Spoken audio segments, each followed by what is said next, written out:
Brazil దేశం యొక్క supreme court social నెట్వర్క్ను బ్లాక్ చేసిన తర్వాత శనివారం బ్రెజిల్ అంతటా ఎక్స్ నిషేధించబడ్డది. ఎందుకంటే దాని యజమాని ఎలోన్ మస్క్ కొన్ని ఖాతాలను సస్పెండ్ చేయాలనే కోర్టు ఆదేశాలను పాటించడానికి నిరాకరించారు. సైట్ను డిజిటల్ టౌన్ స్క్వేర్గా మార్చడానికి బిలియనీర్ చేసిన ప్రయత్నాలకు ఈ క్షణం అతిపెద్ద పరీక్షలలో ఒకటిగా నిలిచింది. బ్రెజిల్ సుప్రీంకోర్టు న్యాయమూర్తి అయిన అలెగ్జాండర్ డి మోరేస్, బ్రెజిల్లో కంపెనీకి భౌతిక ఉనికి లేనందున 200 మిలియన్ల దేశవ్యాప్తంగా ఎక్స్కి యాక్సెస్ను బ్లాక్ చేయమని బ్రెజిల్ టెలికాం ఏజెన్సీని ఆదేశించాడు. బ్రెజిల్ చట్టాలను ఉల్లంఘించిన ఎక్స్ ఖాతాలను తొలగించాలన్న తన ఆదేశాలను విస్మరించినందుకు జస్టిస్ మోరేస్ అరెస్టులను బెదిరించిన తర్వాత మస్క్ గత వారం బ్రెజిల్లోని ఎక్స్ కార్యాలయాన్ని మూసివేశారు. జస్టిస్ మోరేస్ సీల్ ఆర్డర్లను చట్టవిరుద్ధమైనవిగా చూస్తున్నామని మరియు వాటిని ప్రచురించాలని యోచిస్తున్నట్లు ఎక్స్ తెలిపింది. స్వేచ్ఛా స్వాతంత్ర్యం ప్రజాస్వామ్యానికి పునాది మరియు బ్రెజిల్లో ఎన్నుకోబడని నకిలీ న్యాయమూర్తి రాజకీయ ప్రయోజనాల కోసం దానిని నాశనం చేస్తున్నారు అని మస్క్ శుక్రవారం అన్నారు. అత్యంత అసాధారణమైన చర్యలో జస్టిస్ మోరేస్ కూడా బ్రెజిల్లో వర్చువల్ ప్రైవేట్ నెట్వర్క్ లేదా విపిఎన్ అని పిలువబడే సాధారణ గోప్యతా సాఫ్ట్వేర్ ద్వారా ఎక్స్ని ఉపయోగించడానికి ప్రయత్నించిన వ్యక్తికి రోజుకు దాదాపు $9,000 జరిమానా విధించవచ్చు. జస్టిస్ మోరేస్ బ్రెజిల్లోని రెండవ మస్క్ వ్యాపారం స్పేసెక్స్ యొక్క స్టార్లింక్ శాటిలైట్ ఇంటర్నెట్ సేవ ఎక్స్ స్టార్లింక్కి వ్యతిరేకంగా అతను విధించిన $3 మిలియన్ల జరిమానాలను వసూలు చేయడానికి ప్రయత్నించాడు. ఇది ఇటీవల బ్రెజిల్లో 2,50,000 కంటే ఎక్కువ ప్రజాదరణ పొందింది. కస్టమర్లు ఆర్డర్తో పోరాడాలని యోచిస్తున్నామని మరియు అవసరమైతే బ్రెజిల్లో దాని సేవను ఉచితంగా అందిస్తామని చెప్పారు. మిస్టర్ మస్క్ మరియు జస్టిస్ మోరేస్ నెలల తరబడి గొడవలు పడుతున్నారు.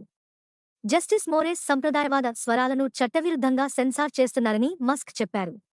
బ్రెజిలియన్ ఇంటర్నెట్ను క్లీన్ చేయడానికి మిస్టర్ మస్క్ తన పనిని చట్టవిరుద్ధంగా అడ్డుకుంటున్నారని జస్టిస్ మోరేస్ చెప్పారు. ఓటర్లను దూరంగా ఉంచడం ద్వారా ఓటర్ల స్వేచ్ఛ ఎంపికను ఉల్లంఘిస్తూ ప్రజాస్వామిక పాలనపై తప్పుడు సమాచారం, ద్వేషపూరిత ప్రసంగాలు మరియు దాడులను విస్తృతంగా వ్యాప్తి చేయడానికి అనుమతించే ఉద్దేశంతో శ్రీ మస్క్ ఒక బహిష్కృతుడు అని జస్టిస్ మోరేస్ తన ఉత్తర్వులో పేర్కొన్నారు.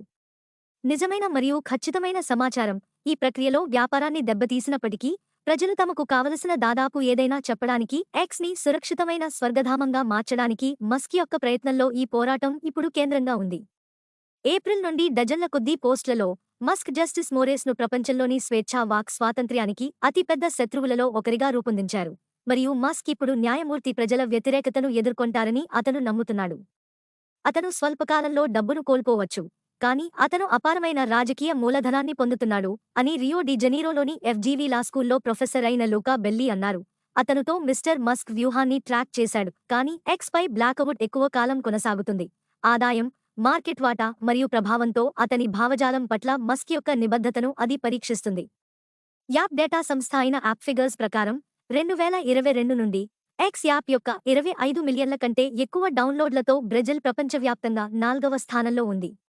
మిస్టర్ మస్క్ ఆధ్వర్యంలో ఎక్స్ యొక్క అంతర్జాతీయ వ్యాపారం మరింత ముఖ్యమైనది, ఎందుకంటే మిస్టర్ మస్క్ దానిని కొనుగోలు చేసినప్పటి నుండి ద్వేషపూరిత ప్రసంగం మరియు తప్పుడు సమాచారం కారణంగా యుఎస్ ప్రకటనదారులు సైట్ నుండి పారిపోయారు. మస్క్ సోషల్ నెట్వర్క్ను 2022లో $44 బిలియన్లకు కొనుగోలు చేసినప్పటి నుండి దానిని ట్విట్టర్ అని పిలుస్తున్నప్పటి నుండి సరిదిద్దారు. సేవ పేరు మార్చడంతో పాటు అతను వినియోగదారులు ఏమి చెప్పగలరనే దాని యొక్క అనేక నియమాలను తొలగించాడు. అతను మితిమీరిన ఉదారవాదం అని భావించే పదాన్ని ఉపయోగించకుండా కొత్త నియమాన్ని ప్రవేశపెట్టినప్పటికీ సిస్జెండా అతను మాజీ అధ్యక్షుడు డొనాల్డ్ జె. ట్రంప్తో సహా సస్పెండ్ చేయబడిన ఖాతాలను కూడా పునరుద్ధరించాడు. ఇంకా మిస్టర్ మస్క్ మాట్లాడుతూ ఎక్స్ ఇప్పటికీ చట్టాన్ని అనుసరిస్తుందని చెప్పారు. అతని నాయకత్వంలో ఎక్స్ ఖాతాలను నిలిపివేయాలని భారత ప్రభుత్వం నుండి వచ్చిన డిమాండ్లకు కట్టుబడి ఉంది మరియు భారత ప్రధాని నరేంద్ర మోడీ యొక్క క్లిష్టమైన చిత్రపటాన్ని చిత్రించిన బీబీసీ డాక్యుమెంటరీకి లింక్లను తీసివేసింది. ఇతర సమయాల్లో మస్క్ ఆస్ట్రేలియాలో వంటి కంటెంట్ను తీసివేయమని ఆదేశాలతో పోరాడారు. అక్కడ అతను స్థానిక బిషప్పై హింసాత్మక దాడిని చిత్రీకరించే వీడియోలను తీసివేయాలని ఆదేశించాడు. కానీ అతను జస్టిస్ మోరేస్లో బలీయమైన సవాలును ఎదుర్కొన్నాడు. ఇటీవలి సంవత్సరాలలో బ్రెజిలియన్ న్యాయమూర్తి కంటే కొంతమంది వ్యక్తులు ఆన్లైన్లో చెప్పేదానిపై పెద్ద ఏకవచన ప్రభావాన్ని కలిగి ఉన్నారు. బ్రెజిల్ మాజీ అధ్యక్షుడు జైర్ బోల్సోనారో నేతృత్వంలోని తీవ్రవాద ఉద్యమం గురించి భయాల మధ్య ఆన్లైన్లో ప్రజాస్వామ్యానికి బెదిరింపులను అరికట్టడానికి దేశ సుప్రీంకోర్టు అతనికి విస్తృత అధికారాలను కల్పించిన తర్వాత అతను బ్రెజిల్ యొక్క అత్యంత శక్తివంతమైన మరియు ధృవణ వ్యక్తులలో ఒకరిగా ఉద్భవించాడు. బ్రెజిల్ 2022 ఎన్నికలకు ముందు బెదిరింపులుగా భావించిన ఖాతాల తొలగింపును ఏకపక్షంగా ఆదేశించేలా న్యాయస్థానం జస్టిస్ మోరేస్కు అధికారం ఇచ్చింది. అప్పటి నుండి అతను ఆ అధికారాన్ని ఉదారంగా ఉపయోగించాడు. తరచుగా సీల్ ఆర్డర్లలో ఇచ్చిన ఖాతా ఎందుకు సస్పెండ్ చేయబడిందో బహిర్గతం చేయదు. అతను కనీసం 140 ఖాతాలను తీసివేయవలసిందిగా ఎక్స్‌ని ఆదేశించాడు. వాటిలో ఎక్కువ భాగం బ్రెజిల్లోని అత్యంత ప్రముఖ సంప్రదాయవాద పండితులు మరియు కాంగ్రెస్ సభ్యులతో సహా మితవాదం.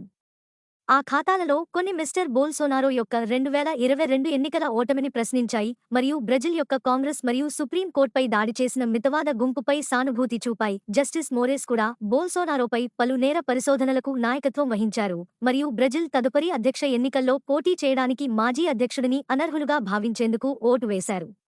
ఆ ప్రయత్నాలు జస్టిస్ మోరేస్ను బ్రెజిల్ ఎడమవైపు హీరోని చేశాయి, బ్రెజిల్ కుడివైపు నంబర్ 1 శత్రువు.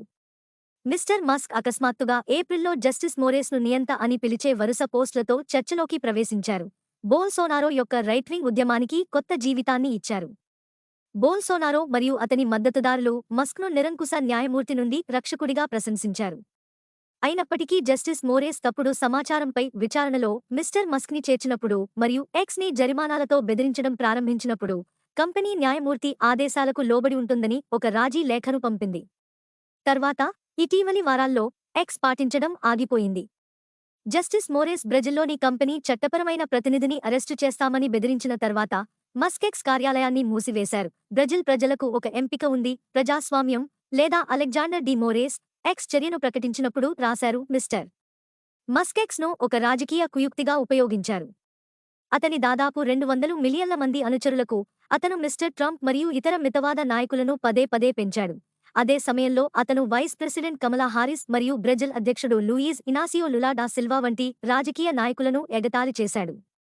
మిస్టర్ లూలా ఎక్స్ యొక్క బ్లాక్కి మద్దతు ఇచ్చారు. ఎవరైనా డబ్బు ఉన్నందున వారు కోరుకున్నది చేయగలరని కాదు అని అతను శుక్రవారం చెప్పాడు. వారు దేశ నిబంధనలను అంగీకరించాలి. బ్రెజిల్లోని యుఎస్ ఎంబసీ వివాదాన్ని పర్యవేక్షిస్తున్నట్లు తెలిపింది. ఆరోగ్యకరమైన ప్రజాస్వామ్యానికి మూలస్తంభంగా యునైటెడ్ స్టేట్స్ వాక్ స్వాతంత్ర్యానికి విలువనిస్తుంది అని రాయబార కార్యాలయం ఒక ప్రకటనలో తెలిపింది. చైనా, రష్యా, ఇరాన్ మరియు ఉత్తర కొరియాతో సహా అనేక అధికార ప్రభుత్వాలు ఎక్స్‌ని నిషేధించాయి. కొన్ని ఇతర దేశాలు కొన్ని సమయాల్లో సైట్ను తాత్కాలికంగా బ్లాక్ చేశాయి. 2021లో వేర్పాటువాద సమూహాలను బెదిరిస్తూ అప్పటి దేశాధ్యక్షుని పోస్టులను కంపెనీ తొలగించిన తర్వాత నైజీరియా సుమారు 7 నెలలపాటు సేవను నిలిపివేసింది. శుక్రవారం జస్టిస్ మోరేస్ బ్రెజిల్లోని ప్రజలు ఎక్స్‌ని ఉపయోగించకుండా నిరోధించడానికి 24 గంటల్లో అవసరమైన అన్ని చర్యలను స్వీకరించాలని బ్రెజిల్ టెలికాం ఏజెన్సీని ఆదేశించారు. బ్లాక్ను అధిగమించడానికి మరియు ఎక్స్‌ని యాక్సెస్ చేయడానికి వీపీఎన్లను ఉపయోగించే వ్యక్తులు రోజుకు దాదాపు $9,000 జరిమానాను ఎదుర్కోవలసి ఉంటుందని కూడా అతను చెప్పాడు. ఇంటర్నెట్ ట్రాఫిక్ వేరే దేశం నుండి వచ్చినట్లుగా కనిపించేలా చేయగల వీపీఎన్లు గోప్యత మరియు సైబర్ భద్రత కోసం సాధారణంగా ఉపయోగించే సాఫ్ట్వేర్. జస్టిస్ మోరేస్ శుక్రవారం పలు ఉత్తర్వులు జారీ చేశారు. మొదటిగా అతను ఎక్స్ అలాగే ప్రముఖ వీపీఎన్ యాప్ల డౌన్లోడ్లను నిరోధించాలని యాపిల్ మరియు లను ఆదేశించాడు. బ్రెజిల్ అంతటా ప్రజలు వీపీఎన్ యాప్లకు వ్యతిరేకంగా చేసిన చర్యను త్వరగా విమర్శించారు మరియు సుమారు 3 గంటల తర్వాత జస్టిస్ మోరేస్ ఆర్డర్కు సవరణను జారీ చేశారు. ఈసారి యాపిల్ మరియు గూగుల్కి ఆదేశాలను వదిలివేశారు. ఆ సవరణతో కూడా బ్రెజిలియన్ ఇంటర్నెట్లా ప్రొఫెసర్ కార్లోస్ అఫోన్సో సౌజా ఈ ఉత్తర్వును బ్రెజిల్లోని 30 సంవత్సరాల ఇంటర్నెట్ చట్టంలో బ్రెజిలియన్ కోర్టు నుండి వచ్చిన అత్యంత తీవ్రమైన న్యాయపరమైన నయం అని పిలిచారు. కోర్టు ఆదేశాలను విస్మరించినందుకు బ్రెజిలియన్ అధికారులు ఆన్లైన్ సేవను బ్లాక్ చేయడం ఇది మొదటిసారి కాదు. అయినప్పటికీ అటువంటి బ్లాక్లు సాధారణంగా ఒక కంపెనీ కోర్సును మార్చడానికి మరియు కట్టుబడి ఉండటానికి కొన్ని రోజుల ముందు కొనసాగుతాయి. 2022లో జస్టిస్ మోరేస్ మెసేజింగ్ యాప్ టెలిగ్రామ్ను వారాంతంలో బ్లాక్ చేసిన సందర్భం అది మిస్టర్ బెల్లీ, న్యాయశాస్త్ర ప్రొఫెసర్, మిస్టర్ మస్క్ మరియు ఎక్స్ల విషయంలో కూడా తాను అదే ఆశించానని చెప్పాడు. నా పందెం ఏమిటంటే అతను కొన్ని రోజులు బ్లాక్ చేయబడవచ్చు, ఆపై కట్టుబడి మరియు తనను తాను బాధితునిగా చిత్రీకరిస్తాను, మిస్టర్ బెల్లీ అన్నారు. కాబట్టి అతను ఇప్పటికీ గెలుస్తాడు.